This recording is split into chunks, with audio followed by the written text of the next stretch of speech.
Good afternoon, everybody. Sorry, a bit late today. Woefully underprepared as usual, but I wanted to do one today because of the week we've had in markets. Yet again, what's happened so far today? We had all-time highs yesterday in US markets, US indices. There's quite a lot going on with the interest rate thing in the US this week. Bank of England held rates yesterday. UK borrowing is at a 5-year high. Blah blah blah. All this stuff. So I thought let's at least do a quick whiz through the markets. I've done a few trades this week. They've gone okay. And let's talk about that. So as usual, if you haven't attended one of these before, welcome. I try and do it every Friday. We have a look at some of the major announcements coming out next week. Obviously, we've had some big ones this week. And then, sorry, I'm trying to do two things at once. And then we'll have a look at the major indices, commodities, gold, oil, silver, some FX markets, a bit of everything, see where the opportunities might be. And that's it. And if there's any stuff you want looking at it, if you put it in the chat while you're here on YouTube, we can have a look at it then. But that's it. So, I mean, it's been an interesting week. We'll have a look at all this stuff in a bit more detail. But if we look at the interest rate decision, you can see it here. This is the NASDAQ. So the US interest rate decision and the press conference, all of that, pretty volatile. So this is 7 p.m. UK time on Wednesday. The NASDAQ touched 24,275, traded as low as 24 in the next hour. So moved almost 300 points in the hour. And of course, what happened? The net result is the markets carried on higher. So the trend continues. So some interesting stuff. I did a trade just about an hour ago on something else. We'll talk about that as well. But before we do all of that, let's just get some of the housekeeping out of the way. Risk warning. This presentation is only for educational purposes. It does not contain and should not be construed as containing investment advice or an investment recommendation or an offer of or solicitation for a transaction in any financial instrument. David Jones accepts no responsibility for any use that may be made of these comments and for any consequences that result. You should consider whether you understand how spread bets, CFDs, futures, foreign exchange work, and whether you can afford to take the higher risk of losing your money. Trading is risky. Okay. I run a WhatsApp group and I've been running it now. Well, it's about 2.5 years, I think now. And I do regular updates throughout the day, outlooks on markets, trade I'm doing, all that sort of stuff. One of the things I do is a regular training session for those in the WhatsApp group once a month. We do a free webinar. So to give you a snippet of something from last time, I'm due to do the September webinar, probably do it next week. I look at ways of improving our trading. It's no secret that most people lose, and the typical account might last for about a year, maybe a bit more.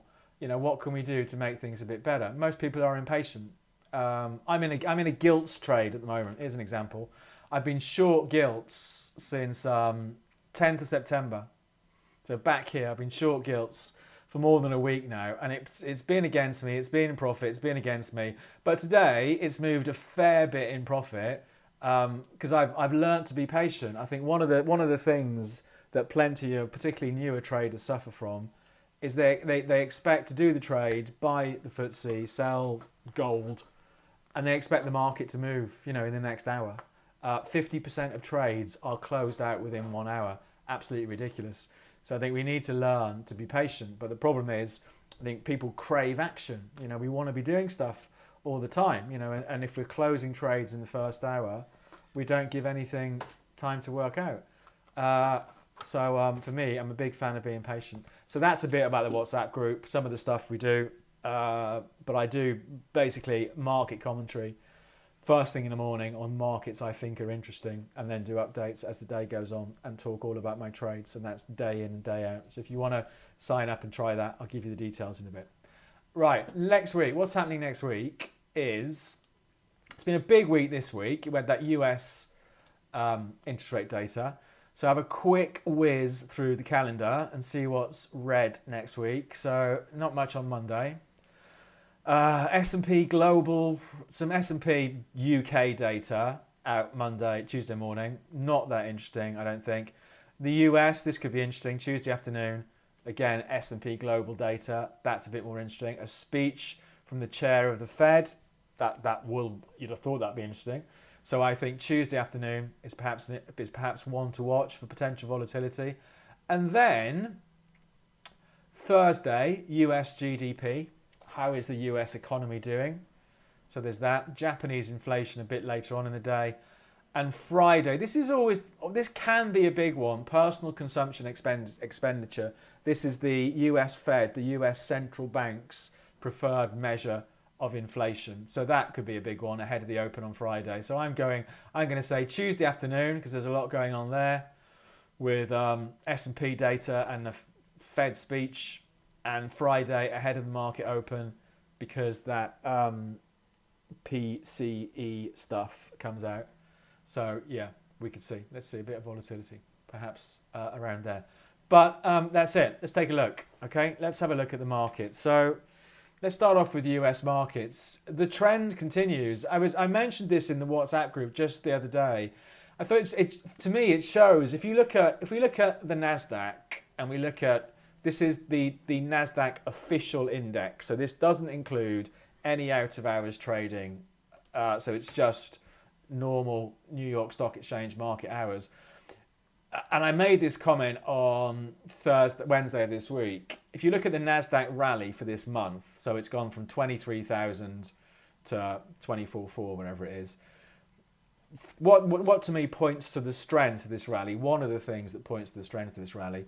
If you look at the lows on these candles, there's only until Wednesday. So there was only one day, this day here, 9th of September, where the low took out the low of the day before. So very briefly took it out and the market closed higher anyway. But to me, that shows real strength in a market where a market is pulling back, but the buyers are stepping back in before yesterday's low is threatened. It shows real strength in the market. So for me, I'm a big fan of looking at previous days' lows when it comes to markets, when I'm looking to put a trade on. Anyway, that shows for me the strength in the market this month. I'm guessing it's going to be similar for the S&P. What can you say? You know, it's the trend is up. There's the S&P. There's the hourly. That was an all-time. That's an out of hours all-time high yesterday. The in-session high for the S&P is yesterday, 66.55 or thereabouts. And so for me, what am I going to do with a trend like this? You know, I'm going to be a buyer. You know, that is phenomenal, isn't it, really? What's it done since those lows? So April lows were at 4,800. We're at 66, just done 1,800 points. So it's done more than 30%, isn't it? 30% and maybe 35% since the lows, whatever. Big old move. But it's a market that's still strong, you know. So for me, it's the mantra on this market is I want to be a buyer of the dip. You know, we broke out through the old all-time highs, the Feb highs. We broke those in June of this year. And of course, the market has just carried on up. So really strong. I'd be a buyer of the dip. You know, if I was looking at levels to watch this afternoon, yesterday's low, as I say, whatever yesterday's in-session low is, we have these spike lows from the interest rate. So if we really did, if going into next week, we saw these US markets come under pressure, I would absolutely be watching those lows from the interest rate decision on Wednesday. So that's that. Same old for the US. Worth noting, the Dow, I think, traded to a fresh all-time high this week as well. You know, the Dow has been a bit laggy compared to the S&P and the Nasdaq, but you know, again, the trend is up, and there's the all-time high yesterday. So I'd be a buyer of the dip of those. One market I did trade this week, I bought the DAX this week at a really good trade, and I bought it. It was a bit of I think this move is overdone type trade, but the DAX, the German stock market, really lurched lower on Tuesday, a bit of like a 500-point range on Tuesday. I bought on Wednesday at 23,380, and it faffed around, and then finally got a move on Thursday, and I came out of it today at about 23,660, so about where it is now on the way down. So that was a good trade, but actually, in the great scheme of things, you know, the trend for the DAX, the more recent short-term trend for the DAX is down. You know, when we've got this market that it's been at best sideways over the last couple of months, and actually all a bit down overall. So that worked out well, that trade. But if I was going to do a trade now on the DAX, I could be tempted just to go short, because we've had the run up near 23,800. This 23,900 has been a problem for the last couple of weeks. So if I really wanted to go short the DAX, and it has been an underperformer recently, I'd be quite tempted to go short up here. So I thought that was interesting. I bought the FTSE earlier on. I did put it in the WhatsApp group. I bought the FTSE about a couple of hours ago, I think. Just really because, again, it's been a bit laggy this month. But this 9200, 9190 has been something of a level. So I bought it just to see if next week it gets a run back up to these old highs around 93.50. So I thought it was an interesting trade, a patient trade to sit with and see, does the FTSE crawl its way back up? So I bought it about 92.33. So it's 10 points in profit so far. And I've got a stop. I've got a big stop on it. I've got a 100-point stop on it-ish, just to give it a bit of room and see if it can crawl its way back up next week. So that's that. Lots is interesting. The Japanese market has hit fresh all-time highs just yesterday, the Nikkei, and that's a great trend. From the latest bit of the trend is in May. I should have bought that there. I didn't buy it there, but I'd buy the dip next week on that. So stock markets overall, some of these European stock markets look a bit lackluster, like the DAX, but S&P, Nasdaq, Dow, Nikkei, I think still look strong. So I'd still be a buyer of the dip there. So that's stock markets. Gold, all-time highs in gold this week, of course, on Wednesday of this week. It's been a bit drifty since then, but again, I'd be a buyer of gold, obviously, because the trend is up. It's had a great year this year, gold. If I was a buyer today, and this is the sort of thing I talk about in the WhatsApp group every day, I'd have a stop at least below 3,612, the lows from a week ago, just over a week ago.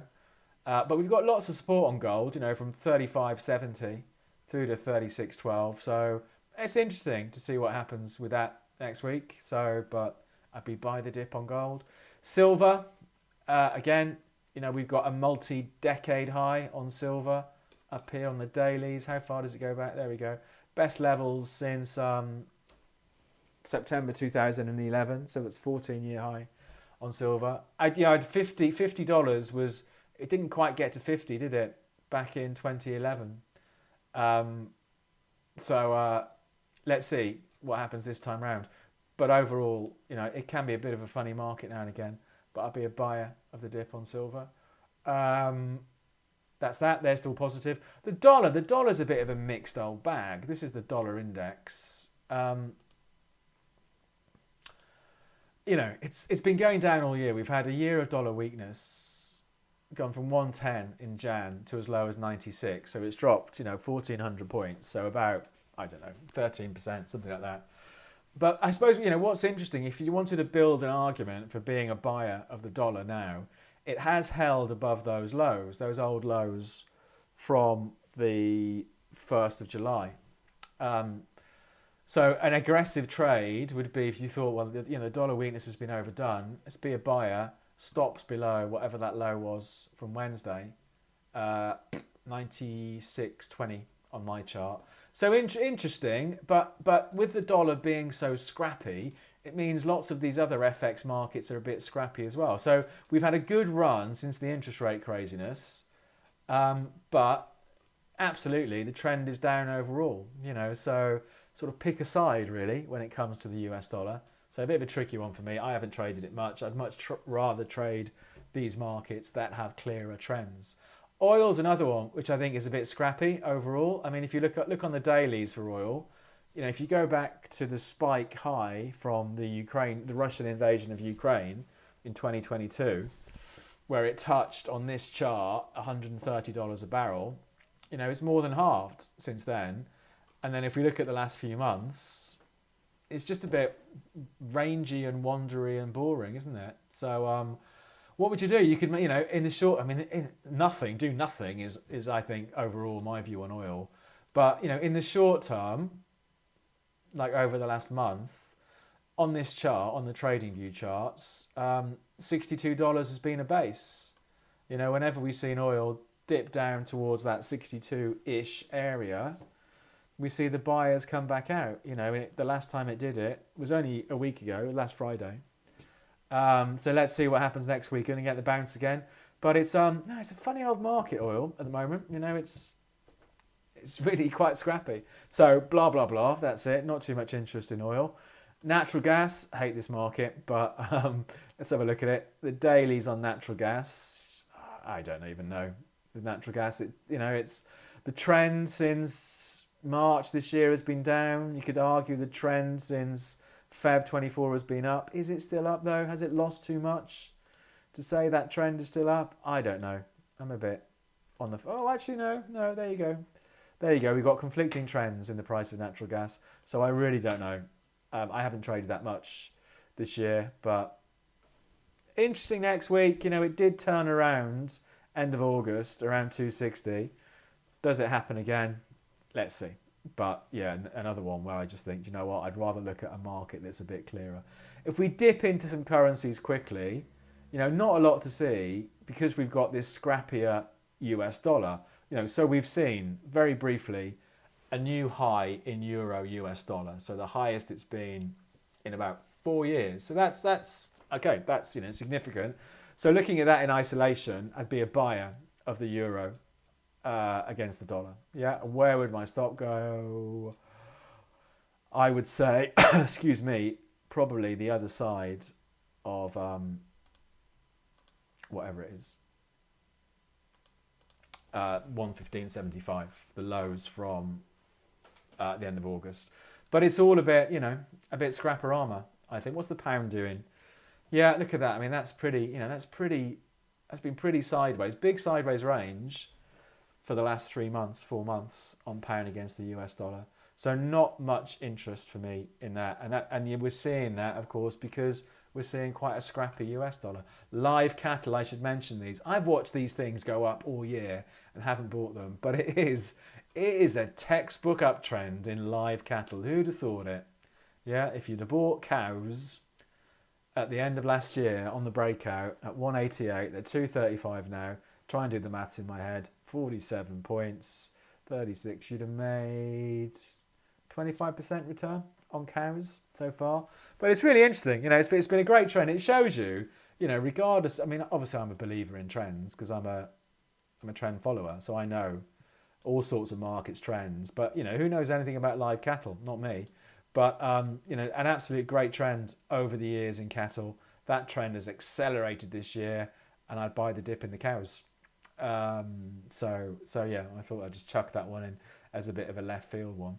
Otherwise, that's it, I think, from the stuff that I look at. We'll have a look at what you want to look at in a minute. But for me, clearly, US markets, absolutely still strong. Here we go. Are we about to see yet another fresh all-time high for the S&P? It's only 8 points away, probably. Yeah, so for me, I'd want to be absolutely a buyer of the dip in US markets. The Nasdaq is almost again. What was the all-time high from yesterday? 24,565. There you go, with 5 points away from an all-time high in the Nasdaq. It is incredible strength, and I think one of the things too many people worry about or overthink is how high can XYZ market go. And if we've been around for a while, we know that markets can go much higher or much lower than we expect them to. So for me, I'd absolutely buy the dips and all of that stuff. So yeah.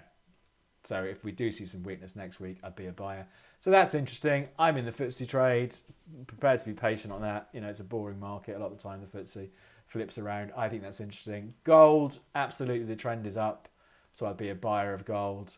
And we just have this bit of a scrappy US dollar thing going on at the moment. So that would be interesting to see where it goes next week. Alexa, stop. Yeah, that's it. So for me, it's still mainly about stock markets and particularly the US stock market. I'll take a look at the stuff you want looking at next, and then I'm done for the week. But just a quick commercial break. I run a WhatsApp group. I run it for 2.5 years. I do a daily update in the morning. Markets I think are interesting. So I'll talk about US markets. I can't remember what I talked about this morning. Hang on, I'll tell you in a minute. Did I talk about gold, perhaps? Blah, blah, blah. UK gilts, because they had that big move on UK borrowing. Dollar index and gold. That's what I talked about this morning. And then I updated about my FTSE trade that I was thinking about doing. So I do a daily update, markets I'm watching, trades I'm running, Q&A. If anyone's got any questions, I always offer my opinion. I don't have all the answers, but I've been doing this a long time. If you sign up and you want to try it for a month, you need to pay. But if you sign up and use the code YouTube, you get 20% off the first month. And it's only a month by month thing. Most people stay in longer than a month. The average duration is 8 months.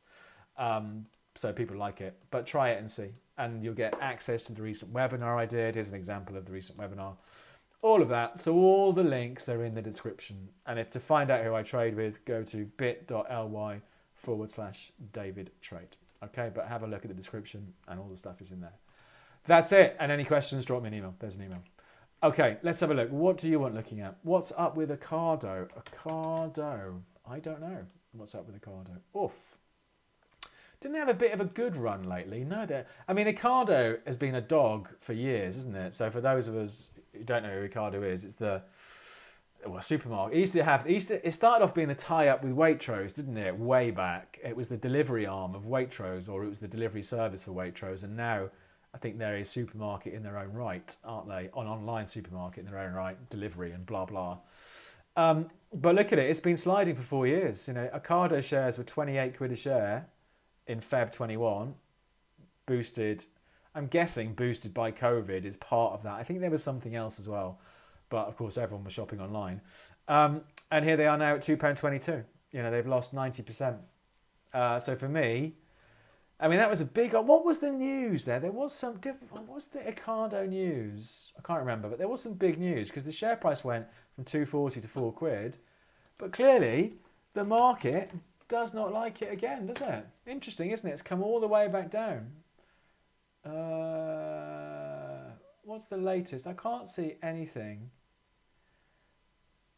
US partner Kroger reconsidering its warehouse strategy.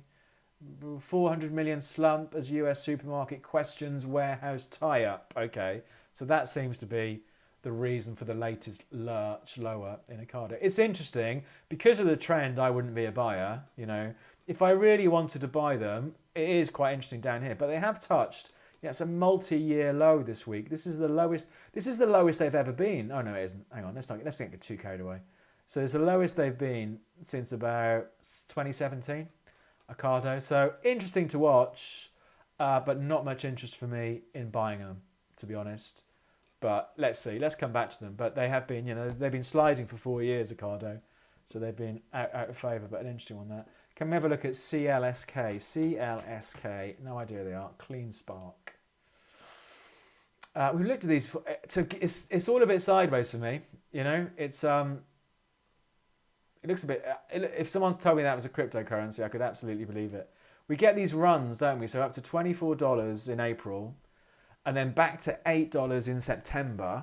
This is last year. It's a big old move, isn't it? Then up to 18, then back to 7. It's too volatile for me. But if you were going to buy it now, where's your stop going to go? You're absolutely... Or me, I would just be a finger in the air stop. But my stop needs to be the other side of $9. And the thing's trading at nearly 14. That's a big old stop. So it's not one for me. I would say the risk is, you know, given what we see this do, what we've seen this done historically, is this rally any different from any of the other rallies we've seen in recent years that ultimately run out of steam? So for me, actually, maybe the sensible trade is short when it starts to slow down a bit, is to go short, because it seems to have these moves on whatever news. Let's see if you can see what the news is on CleanSpark. So whatever news it is causes some excitement, and then everyone thinks, oh, actually no, maybe not. Hang on, here's Forbes. CleanSpark, buy the CLSK stock rally before it's too late. Sharp raid. Oh, it is a Bitcoin miner. Oh, there we go. I was sort of half right then on the old crypto. It is okay. I would sell it then. So. Yeah, so we have these rallies and it runs out of steam. I would wait to go short on CleanSpark. Let's see what happens. Interesting though. Do you keep an eye on the US 10-year? I do keep an eye on US Treasury bonds. There you go. And then there's the US T-bond futures. So I keep an eye on those. I do trade those now and again. Looks a bit unexciting to me at the moment. So, but maybe it's building a base. You know, these lows, the T-bond lows in October 23 have held. It's been all a bit sideways again this year. So yeah, not much exciting for me going on at the moment. Can we have a look at uranium? I don't know if I can get up a uranium chart.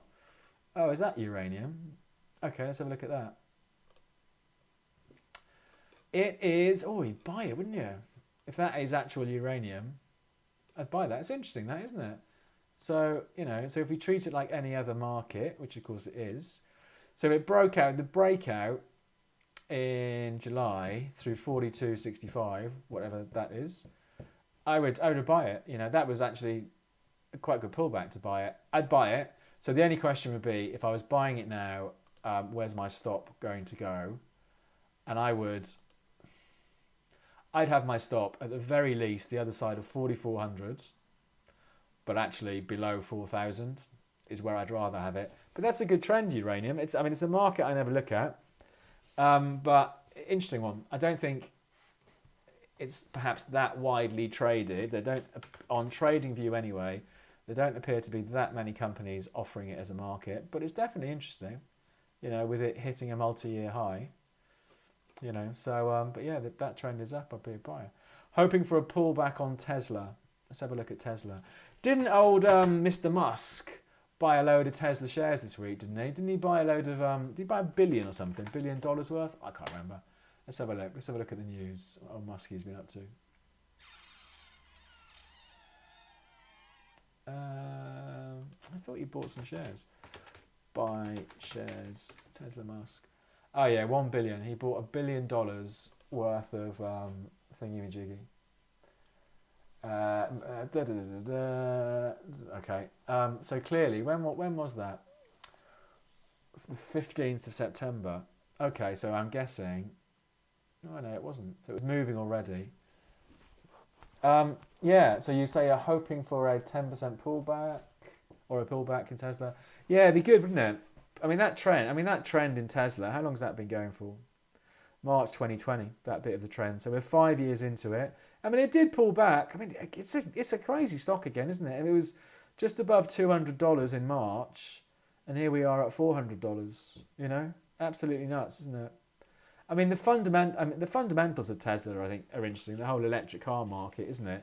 Now it's obviously a bit more mature than it was 5 years ago, and competition from the Chinese and all of that. But clearly, I mean, I'm surprised they've rallied as well as they have done this year. You know, because we're only $60 below the all-time high.